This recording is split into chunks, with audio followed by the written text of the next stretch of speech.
ಮಕ್ಕಳ ಇವತ್ತು ತುಳಸಿ ಕೆ ದೋಹೆ ಇದರಿಂದ ಬರುವಂಥ ಭಾವಾರ್ಥಗಳ ಬಗ್ಗೆ ಮಾತಾಡೋಣ. ಇದರಲ್ಲಿ 3 ಪ್ಯಾರಾ ಕೊಡ್ತಾರೆ. ಇದರಲ್ಲಿ ಯಾವುದಾದ್ರೂ ಒಂದು ಪ್ಯಾರಾ ಇರುತ್ತೆ, ಅದರಲ್ಲಿ 3 ಸೆಲೆಕ್ಟ್ ಮಾಡ್ತಾರೆ. ಇದರಲ್ಲಿ ಮುಖ್ಯ ಮುಖ ಸೆ ಚಾಹಿಯೇ ಕಾನ್ ಪಾನ್ ಕೆ ಏಕ್ ಪಾಲೈ ಪೋಸೈ ಸಕಲ್ ಅಂಗ್ ತುಳಸಿ ಸಹಿತ ವಿವೇಕ್. ಈ ಪ್ಯಾರಾಗೆ ಏನು ಬರಿಬೇಕು ಅಂದರೆ, ಪ್ರಸ್ತುತ ದೋಹೆ ಕೋ ತುಳಸಿದಾಸ್ ದೋಹೆ ಸೆ ಲಿಯಾ ಗಯಾ ಹೈ. ಅಂದರೆ ನಾವು ಕನ್ನಡದಲ್ಲಿ ಬರಿತೀವಲ್ಲ, ಈ ಮೇಲಿನ ವಾಕ್ಯವನ್ನು ಈ ಲೆಸನಿಂದ ಆರಿಸಿಕೊಳ್ಳಲಾಗಿದೆ ಅಂತ, ಅದೇ ರೀತಿ ಇಲ್ಲೂ ಕೂಡ ಬರಿಬೇಕಾಗತ್ತೆ. ಸಂದರ್ಭದಲ್ಲಿ ಬರಿತೀವಿ ಕನ್ನಡದಲ್ಲಿ, ಇಲ್ಲಿ ಭಾವಾರ್ಥದಲ್ಲಿ ಬರಿಬೇಕಾಗತ್ತೆ.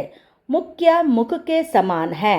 ಮುಖ್ಯ ಯಾವ ರೀತಿ ಇರಬೇಕು? ಮುಖದ ಸಮಾನವಾಗಿರಬೇಕು. ಕಾನ್ ಕಾ ಕರ್ ಶರೀರ್ ಕೋ ಪೋಷಣ್ ಕರ್ತಾ ಹೈ. ಅಂದರೆ ಊಟ ತಿನ್ನೋದ್ರಿಂದ ನಮ್ಮ ಶರೀರದ ಪೋಷಣೆ ಆಗುತ್ತದೆ. ಮುಖ್ಯ ಬಿ ವಿವೇಕವಾನ್ ಹೋನಾ ಚಾಹಿಯೇ. ಮುಖ್ಯನೂ ಕೂಡ ವಿವೇಕವಂತನಾಗಿರಬೇಕು, ಅಂದರೆ ಬುದ್ಧಿವಂತನಾಗಿರಬೇಕು, ಮತ್ತು ಸಮಯೋಚಿತವಾಗಿ ಯಾವ ರೀತಿ ನಡ್ಕೊಳ್ಬೇಕೋ ಆ ರೀತಿ ನಡ್ಕೊಳ್ಬೇಕಾದಂಥವನಾಗಿರಬೇಕು. ಅದಕ್ಕೆ ವಿವೇಕವಾನ್ ಅಂತ ಅಂತಾರೆ.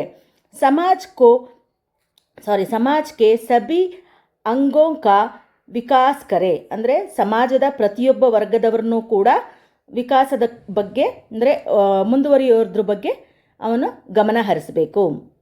ಮುಖ್ಯ ಕಾ ಸ್ವಭಾವ ಅಚ್ಛಾ ಔರ್ ಪರೋಪಕಾರಿ ಹೋನಾ ಚಾಹಿಯೇ. ಮುಖ್ಯನ ಸ್ವಭಾವ ಏನಾಗಿರಬೇಕು? ಒಳ್ಳೆಯದಾಗಿರಬೇಕು ಮತ್ತು ಪರೋಪಕಾರ ಮನೋಗುಣವನ್ನು ಹೊಂದಿರುವನಾಗಿರಬೇಕು. ನೆಕ್ಸ್ಟ್ ಇನ್ನೊಂದು ದೋಹೆ, ದಯಾ ಧರ್ಮ ಕಾ ಮೂಲ್ ಹೈ ಪಾಪ ಮೂಲ ಅಭಿಮಾನ್. ತುಳಸಿ ದಯಾ ನ ಚಾಹಿಯೇ ಜಬ್ ಲಗ್ ಗಟ್ ಮೇ ಪ್ರಾಣ. ಈ ದೋಹೆಲಿ ಏನಂತ ಬರೀಬೇಕು ಅಂದರೆ, ಸೇಮ್ ಪ್ರಸ್ತುತ ದೋಹೆ ಕೋ ತುಳಸಿ ಕೆ ದೋಹೆ ಸೆ ಲಿಯಾ ಗಯಾ ಹೈ. ಇದು ಯಾವುದೇ ಪ್ಯಾರ ಕೊಡಲಿ ನಿಮಗೆ, ಅದನ್ನು ಫಸ್ಟ್ ಒನ್ ಮಾತ್ರ ನೆನ್ಪಿಟ್ಕೊಳ್ಳಿ, ಅದನ್ನೇ ಬರೀಬೇಕು. ಆವಾಗ ನಿಮಗೆ ಒಂದು ಮಾರ್ಕ್ಸ್ ಇಲ್ಲ ಹಾಫ್ ಮಾರ್ಕ್ಸನ್ನು ಕೊಡ್ತಾರೆ. ದಯಾ ಧರ್ಮ ಕಾ ಮೂಲ್ ಹೈ. ದಯಾ ಯಾವುದರ ಮೂಲ? ಧರ್ಮದ ಮೂಲ. ಪಾಪ್ ಕಾ ಮೂಲ್ ಅಭಿಮಾನ್ ಹೈ. ಪಾಪದ ಮೂಲ ಯಾವುದು? ಅಭಿಮಾನವಾಗಿದೆ. ಜಬ್ ತಕ್ ಶರೀರ್ ಮೇ ಪ್ರಾಣ ಹೈ. ಎಲ್ಲಿವರೆಗೂ ನಮ್ಮ ಶರೀರದಲ್ಲಿ ಪ್ರಾಣ ಅನ್ನೋದಿರುತ್ತೋ ಇದನ್ನು ನಾವು ಫಾಲೋ ಮಾಡಬೇಕು. ಯಾವುದನ್ನು? ತಬ್ ತಕ್ ಅಭಿಮಾನ್ ಅಹಂಕಾರ ಚೋಡ್ಕರ್ ದಯಾಲು ಬನು. ಅಲ್ಲಿವರೆಗೂ ನಾವು ಅಭಿಮಾನ ಅಂದ್ರೇನು? ಅಹಂಕಾರ, ನಾನು ನನ್ನದು ಅನ್ನುವಂಥ ಅಹಂಕಾರವನ್ನು ಬಿಟ್ಟು ದಯಾಲು ಆಗಿರಬೇಕು. ದಯಾಲು ಅಂದರೆ ಇನ್ನೊಬ್ರಿಗೆ ಹೆಲ್ಪ್ ಮಾಡುವಂಥ ಗುಣವನ್ನು ಬೆಳೆಸ್ಕೋಬೇಕು ಅಂತ ಹೇಳ್ತಾರೆ. ನೆಕ್ಸ್ಟ್ ಒನ್ನು ಯಾವುದು? ಲಾಸ್ಟ್ ಪ್ಯಾರಾ ಬರುತ್ತಲ್ಲ, ರಾಮ್ ನಾಮ ಮನಿ ದೀಪ್ ದಾರು ಜಿಹಾ ದೊಹಾರಿ ದ್ವಾರ್ ತುಳಸಿ ಬೀತರ್ ಬಾಹಿರೈ ಜೋ ಚಾಹಸಿ ಉಜಿಯಾರ್. ಇದರಲ್ಲೂ ಕೂಡ ಹಂಗೆ ಸೇಮ್ ಫಸ್ಟ್ ಒನ್ ಯಾವುದು ಲೈನು? ಪ್ರಸ್ತುತ ದೋಹೆ ಕೋ ತುಳಸಿ ಕೆ ದೋಹೆ ಸೆ ಲಿಯಾ ಗಯಾ ಹೈ. ಈ ಮೇಲಿನ ಲೈನನ್ನು ವಾಕ್ಯವನ್ನು ಎಲ್ಲಿಂದ ಆರಿಸಿಕೊಳ್ಳಲಾಗಿದೆ?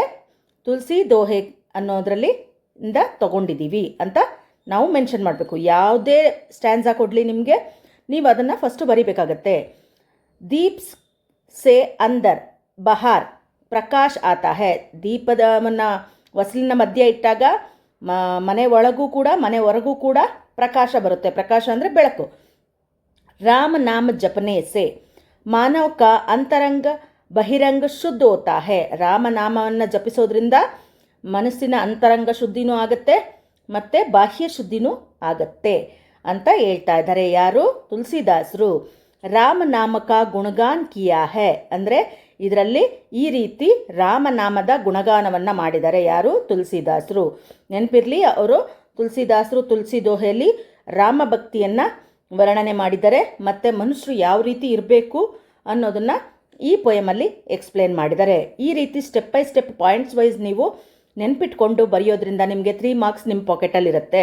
ಅದರಿಂದ ಈ 3 ಸ್ಟ್ಯಾನ್ಸಾಗಳನ್ನ ಚೆನ್ನಾಗಿ ಪಕ್ಕಾ ಪ್ರಿಪೇರ್ ಆಗಿ ನಿಮಗೆ 3 ಮಾರ್ಕ್ಸು ಸಿಗುತ್ತೆ. ನೆಕ್ಸ್ಟ್ ಒನ್ ಬಸಂತ್ ಕಿ ಸಚ್ಚಾಯಿ.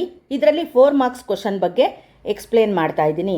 ಬಸಂತ್ ಕಿ ಸಚ್ಚಾಯಿಲಿ ಇಲ್ಲೂ ಅಷ್ಟೇ 4 ಮಾರ್ಕ್ಸ್ ಸಿಗೋಬೇಕು ಅಂದರೆ ನಿಮಗೆ ಈ ಪಾಯಿಂಟ್ಸ್ ವೈಸು ಕೌಂಟ್ ಮಾಡಿಕೊಂಡು ನೆನ್ಪಿಟ್ಕೊಂಡು ಪ್ರಾಕ್ಟೀಸ್ ಮಾಡಿದ್ರೆ ನಿಮಗೆ 4 ಮಾರ್ಕ್ಸ್ ಸಿಗುತ್ತೆ. ಬಸಂತ ಇಮಾನ್ದಾರ್ ಲಡ್ಕಾ ಹೈ ಕೈಸೆ ಬತಾಯಿಯೇ ಅಥವಾ ಬಸಂತ್ ಕಿ ಬಾರೆ ಮೇ ಬತಾಯಿಯೇ ಅಂತ ಕೊಟ್ಟರು ಕೂಡ ನೀವು ಈ ಪಾಯಿಂಟ್ಸ್ಗಳನ್ನ ಬರೀಬೇಕು. ಬಸಂತ್ ಇಮಾನ್ದಾರ್ ಲಡ್ಕಾ ಹೈ ಅಂದರೆ ತುಂಬ ಗುಣವಂತನಾದಂತಹ ಹುಡುಗ ಆಗಿದ್ದ. ಬಸಂತ್ ಗರೀಬ್ ಲಡ್ಕಾ ಹೈ ಅಂದರೆ ಅವನು ಬಡ ಹುಡುಗನಾಗಿದ್ದ, ಶ್ರೀಮಂತನಾಗಿರಲಿಲ್ಲ. ಬಸಂತ್ ಸ್ವಾಭಿಮಾನಿ ಲಡ್ಕಾ ಹೈ ಅಂದರೆ ಅವನು ಸ್ವಾಭಿಮಾನದಿಂದ ಬದುಕ್ತಾ ಇದ್ದವನು. ಮೆಹನತ್ ಸೆ ಜೀನಾ ಚಾತಾ ಹೈ ಅಂದರೆ ಕಷ್ಟಪಟ್ಟು ಜೀವನವನ್ನು ನಡೆಸ್ತಿದ್ದಂಥವನು. ಬೀಕ್ ನಹಿ ಮಾಂಗ್ತಾತ ಅವನು ಭಿಕ್ಷೆಯನ್ನು ಬೇಡ್ತಿರಲಿಲ್ಲ. ಮೆಹನತ್ ಸೆ ಪೈಸಾ ಕಮಾತಾತ ಅಂದರೆ ಪರಿಶ್ರಮದಿಂದ ಅವನು ಹಣವನ್ನು ಸಂಪಾದನೆ ಮಾಡ್ತಿದ್ದ. ರಾಜ್ ಕಿಶೋರ್ ಜಿ ಕಾ ಪೈಸಾ ಲೌಟಾತಾ ಹೈ ಅಂದರೆ ಅವನು ಅವರ ಹಣವನ್ನು ವಾಪಸ್ ಕೊಡೋದಕ್ಕೆ ಹೋಗೋಕ್ಕಾಗದಿದ್ರೂ ಕೂಡ ಅವನು ತನ್ನ ತಮ್ಮನನ್ನು ಬಸಂತ್ ಪ್ರತಾಪ್ನ ಕಳಿಸ್ತಾನಲ್ಲ, ಅದರಿಂದ ಅವನು ಬಸಂತ್ ಏಕ್ ಇಮಾನ್ದಾರ್ ಲಡ್ಕಾ ಹೈ. ಇದು ಪಾಯಿಂಟ್ಸ್ ವೈಸ್ ಬರೆದ್ರೆ ನಿಮಗೆ 4 ಮಾರ್ಕ್ಸ್ ಸಿಗುತ್ತೆ. ಅದೇ ಲೆಸನ್ದು पंडित राजकिशोर जी का मानवीय व्यवहार का परिचय दीजिए ಅಥವಾ ಮಾನವೀಯ ಗುಣों के बारे में लिखिए ಅಂತ ಕೊಟ್ಟರು ಕೂಡ ಈ ಪಾಯಿಂಟ್ಸ್ಗಳನ್ನ ಬರೀಬೇಕು. ಯಾವುದು ಮಜ್ದೂರೋಂ ಕಾ ನೇತಾತೆ ಅಂದರೆ ಅವರು ಮಜ್ದೂರ್ ಅಂದರೆ ಬಡವರ ಒಬ್ಬ ನೇತಾ ಆಗಿದ್ರು. ಗರೀಬ್ ಕೋ ಮದದ್ ಕರ್ತೆ ಥೇ ಅಂದರೆ ಬಡವರಿಗೆ ಹೆಲ್ಪ್ ಮಾಡ್ತಾಯಿದ್ರು. ಬಸಂತ್ ಸೇ ಚಲ್ನಿ ಖರೀದ್ತೆ ಥೇ ಅಂದರೆ ಬಸಂತನ ಹತ್ರ ಏನು ಜರಡಿಯನ್ನು ತಗೊಂಡಿದ್ರು.